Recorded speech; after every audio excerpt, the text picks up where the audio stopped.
একটু চোখা চোখা, আর আমার চোখ দুটা মায়াবী, এন্ড হচ্ছে আমার ঠোঁটগুলো হচ্ছে গোলাপের মতো সুন্দর, আর গাল দুইটা হচ্ছে লাল লাল টমেটোর মতো, এমন হচ্ছে আমার জিরো ফিগার। তা আমার কাছে মনে হয় যে আমি অনেক সুন্দর। এই যেহেতু কাঁপাতে পারবো, তো 4-5 জন ছেলে কাঁপাতে পারবো না, এটা কোনো কথা? 4-5 জন ছেলে নিয়ে কি আপনি লোড সামলাইতে পারবেন জীবনে? লোড সামলা, হ্যাঁ জীবনের লোড তো অবশ্যই সামলাতে পারবো, কারণ আমি হচ্ছে খুবই এনার্জিফুল, আর হচ্ছে আমার ভিতরে খুবই এনার্জি, আমার মনে হয় যে আমিই পারবো। আচ্ছা, আপনি যে একটা প্রশ্নতে বললেন যে আপনি খুব স্মার্ট, আপনার স্কিন অনেক টাইট, পাবলিক কিভাবে বুঝবে যে আপনার স্কিন টাইট? আপনি কি কখনো আপনার স্কিন পাবলিককে দেখাইছেন? না, পাবলিককে কেন দেখাতে হবে? পাবলিককে সবকিছু দেখাতে হয় না, পাবলিক হচ্ছে বুঝে নেয়। নাকটা একটু চোখা চোখা, আর আমার চোখ দুটা মায়াবী, এন্ড হচ্ছে আমার ঠোঁটগুলো হচ্ছে গোলাপের মতো সুন্দর, আর গাল দুইটা হচ্ছে লাল লাল টমেটোর মতো, এমন হচ্ছে আমার জিরো ফিগার। তা আমার কাছে মনে হয় যে আমি অনেক সুন্দর। আপু ঠিক বলছিলেন যে আপনার ফিগার অনেক ভালো। হ্যাঁ, অনেক ভালো। ইভেন হচ্ছে আমার জিরো ফিগার যেটাকে বলে, আমার জিরো ফিগার অনেক, আমার ফেসবুকে হচ্ছে বেশিরভাগ কমেন্ট আসে যে না আপু, ভিডিওটা দেখে আপনার ভিডিও দেখতে আসলাম, আসলে আপনার জিরো ফিগার, অ্যান্ড হচ্ছে আসলে আপনি দেখতে খুব আকর্ষণীয়। তো যেহেতু এইসব কমেন্টস আমি বেশি পাই, তো সেই ক্ষেত্রে হচ্ছে আমি অনেক সুন্দর বলতেই হয়, আমার প্রশংসা আমারই করতে হবে।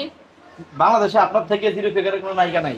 না না, এখন নাই, এখন এই মুহূর্তে নাই, কারণ পরিমণিকে দেখেন, অপু বিশ্বাসকে দেখেন, বুবলি বিশ্বাসকে দেখেন, কেউ এখন জিরো ফিগার নেই, একমাত্র আমি আছি। তারা, আমার মনে হয় যে পরিচালকদের উচিত যে আমাকে নিয়ে সিনেমা বানানো। মানে সিনেমা বানানোর মতো মানে নায়িকা হওয়ার যোগ্যতা আপনার আছে? হ্যাঁ অবশ্যই আছে, থাকবে না কেন? কি কি যোগ্যতা আছে আপনার?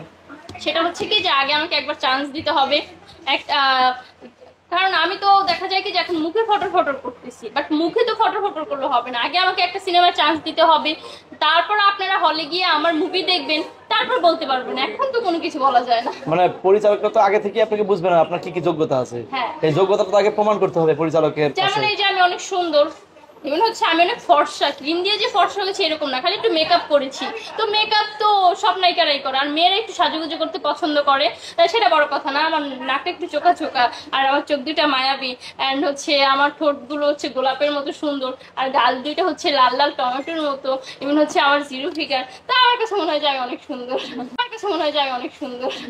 আপু ঠিক আছে, আপনি কিছুক্ষণ আগে বলছিলেন যে আপনার হাজবেন্ড মিডিয়া জগতে তখন কাজ করতো, আপনি সেই জায়গা থেকে নিয়ে আসছেন, কেননা মিডিয়া জগতে দুর্নীতি হয়। হ্যাঁ, দুর্নীতি হয়। এখন আমরা জানি বা ইতিমধ্যে বিভিন্ন কি বলে কর্মী, মানে যারা আপনার বিনোদন কর্মী, তারা কিন্তু বিভিন্ন ভাবে বলেছেন যে আসলে মিডিয়া জগতে কাজ করতে গেলে কিছু বিনিময় করতে হয়।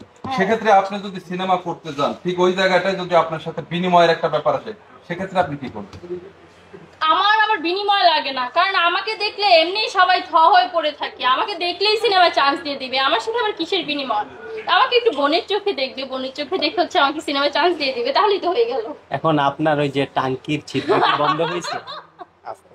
লোকজন, এটা কি বন্ধ হয়েছে? হ্যাঁ, আমার ছাদের টাঙ্কিতে একটু প্রবলেম ছিল, তো সেই জায়গা থেকে হচ্ছে মিস্ত্রি খুঁজে পাচ্ছিলাম না, যার কারণে আমার মনে হলো যে এই গানটা গিয়ে আমার ইউটিউবে ছাড়লে এখান থেকে হচ্ছে অনেক মিস্ত্রি পাওয়া যাবে, তো এখন ঠিক হয়ে গেছে।